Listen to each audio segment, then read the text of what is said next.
You have saved diligently for decades. You're ready to retire at 60, but your state pension doesn't start until you're 67. That's 7 years you're going to need to fund yourself.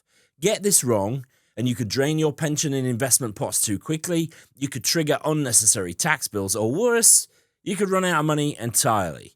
Today, I'm showing you the bridge strategy to safely cross what I call the danger zone. Hi and welcome back to the channel. My name is Pete Matthew and I'm a chartered financial planner based here in the UK.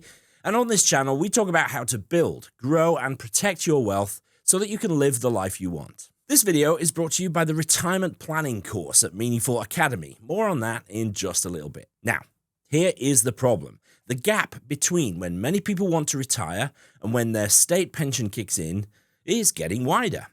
You might have some other pensions paying out too during that time, but if you're 60 today and you want to call it a day at work, you've got 7 years to bridge. That's 84 months of living expenses, holidays, and everything else, and some or all of that has to come out of your own savings, investments, and pensions before the state pension gets involved. And the mistakes that people make during these early retirement years can be incredibly costly. And that's why I call this period the danger zone. So let me tell you about 3 dangers that trip people up during this period. Number 1 is running dry.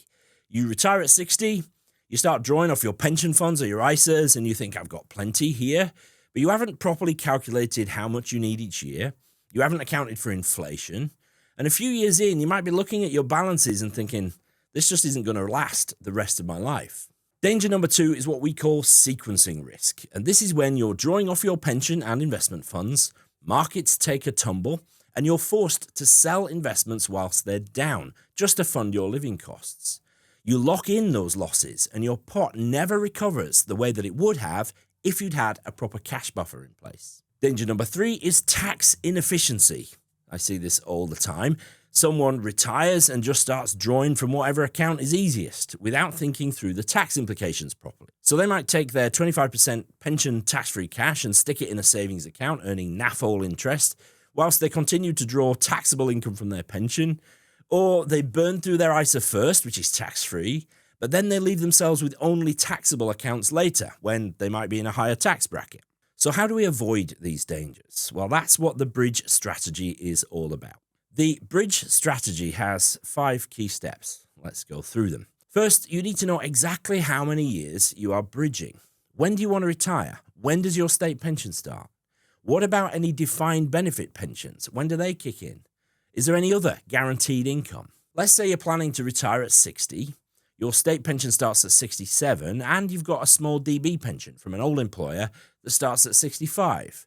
Well, your gap isn't uniform.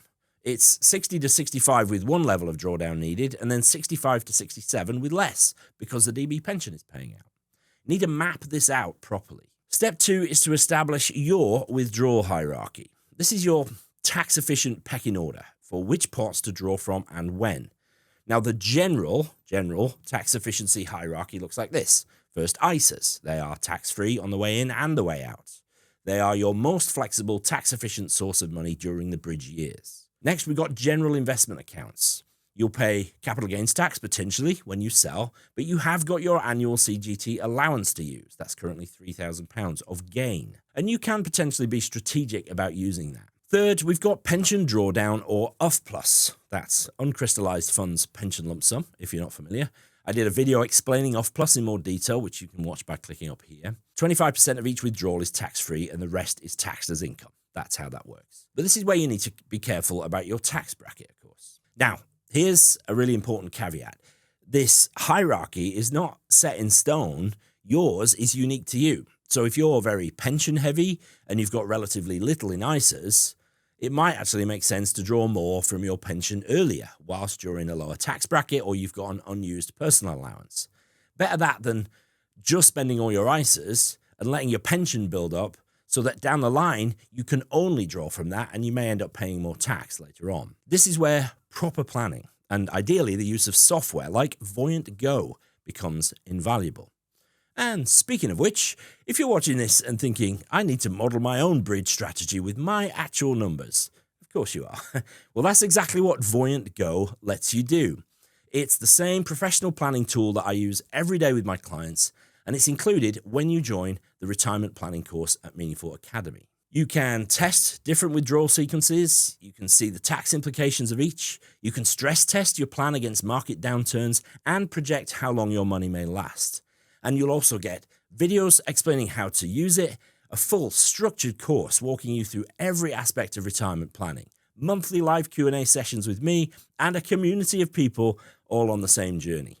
If that sounds useful, check out the link in the description below. And if you decide to become a member of Meaningful Academy Retirement Planning, use the code YouTube to make a saving on the course. Okay, step 3, build your cash buffer. This is absolutely critical, and it's your main defense against sequencing risk.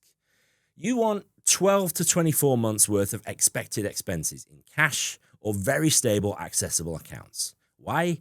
Because if the market drops 20%, in your first year of retirement, you're not forced to sell equities at the bottom. You've got your cash buffer you can live on whilst you wait for the recovery, and the recovery will come. Honestly, this one strategy can save your retirement. Let's say you need $40,000 a year to live on. Well, a 12-month buffer is $40,000, an 18-month buffer is $60,000, 24-month buffer is £80,000. Where does that come from? Well, ideally, you build it up before you retire. Maybe from pension tax-free cash, or gradually moving some of your portfolio into cash in the 2, 3, 4 years leading up to retirement. Step 4 is managing sequencing risk. Beyond your cash buffer, you don't want to lock yourself into an unsustainable withdrawal rate really early on. If you retire and you immediately commit to drawing 5% a year, and then the market is distressed for 2 or 3 years, you could be in big trouble. Particularly in the early years, you need to stay flexible. So if your investments have had a bad year, ask yourself, can you tighten the belt a little bit? Could you delay a big purchase? This flexibility can make the difference between a comfortable 30-year retirement and running out of money at age 80. And finally, step 5 is to coordinate everything. You need to choreograph when different income sources switch on. So if your DB pension starts at 65, make sure you reduce your drawdown accordingly when that happens. You could maybe think about drawing DB pensions early, but you need to understand the implications of doing so. If you've got a second DC pension pot that you haven't accessed yet, plan when to start drawing from that. Think in tax years. If you can spread income across 2 tax years or withdrawals, rather than taking a big lump in one go, you will probably save some tax. You could even think about state pension deferrals, because if you don't need your state pension immediately at 67, you can defer it, and you can get a higher amount later on. You get about 1% extra on your pension for every 9 weeks that you defer. That's nearly 6% a year uplift. And sometimes that makes sense. Most of the time it doesn't. It depends on your income and your health. Quick pause here. If you're finding this useful, please do subscribe to the channel. We put out loads of practical retirement and financial planning content, and I don't want you to miss it. Right, let's continue. Let me give you 2 very quick scenarios to show how this might work in practice. So in scenario 1, we've got Sarah. She's retiring at 60 and her state pension is at 67. Sarah needs £35,000 a year to live on, and she's got 120 grand in ISAs and 250,000 in a SIP. She's got no DB pension. Here might be her bridge strategy. She takes a 25% lump sum from her SIP, that's 62,500, and she uses 45 grand of that, adds it to some other savings to give her an 18-month cash buffer. The rest she puts into her ISA, topping it up. For years 1 through 4, she may draw primarily from her ISA, let's say 30,000 a year. That leaves her needing another 5,000, which she takes from her SIP via drawdown. Keeps her total taxable income low, well within her personal allowance of 12,570. By the time she's 64, her ISAs are all gone. Not sure how good an idea that is, but she has kept her tax bills minimal. From 64 to 67, she increases her pension drawdown to 35 grand a year. Yep, she's now paying some income tax, but she's still only a basic rate taxpayer, and she's successfully bridged to her state pension. Scenario 2 is David. He retires at 58, state pension at 67, and he has a DB pension starting at 65. David needs 50,000 a year. He's got 280,000 in ISAs and 400 grand in his SIP. He's got a DB pension which pays 12,000 a year from age 65. Well, David's got a longer bridge, 9 years, but he's got a nice income boost coming at 65. From 58 to 65, he needs 50 grand a year. So he draws 15,000 from ISAs, 35 grand from UFPlus, from his SIP. Some of that will be tax-free, some of it will be taxable, but it will keep him within the basic rate. At 65, his DB pension kicks in with 12 grand a year, so he can reduce the amount he's drawing from his SIP by a similar amount. At 67, his state pension adds roughly 12.5 grand more, so his drawdown drops down to about 12,900 a year, significantly extending the life of his pension pot, and he's still got plenty left in ISAs too. Arguably, he could have been spending more than he is. Look, please don't take these as advice on what you should do, because every situation is different and we haven't taken detailed account of tax or inflation here. It's just to give you an idea how it works. But your specific scenario could be modeled precisely in software like Voyant Go, which, did I mention? It's included in the retirement planning course at Meaningful Academy. Now, if you're watching this and thinking, how ready am I really for retirement? I got a free tool that can help. It's called the Retirement Confidence Check, and it takes about 5 minutes to complete. You'll answer a series of questions about your current financial situation, your retirement goals, and your planning progress. And at the end, you'll get a personalized score that shows you exactly where you stand and what areas need your attention. It's completely free, there's no obligation, and it's a really useful way to see if you've got any gaps in your planning that might need addressing. We'll put a link in the description below. Okay, let's recap at the end here. The bridge strategy gets you safely from early retirement to your state pension, and it has 5 steps. Number 1, map your gap, know exactly how long you're bridging and when your other incomes kick in. Number 2, set your withdrawal hierarchy. This is going to be unique to your situation, but you don't want to pay tax unnecessarily early on, but you also don't want to leave yourself paying loads of tax later in life. Number 3, build your cash buffer, 12 to 24 months to protect against sequencing risk. Number 4, manage sequencing risk. Stay flexible. Don't lock into unsustainable rates early. Hold your spending plans lightly.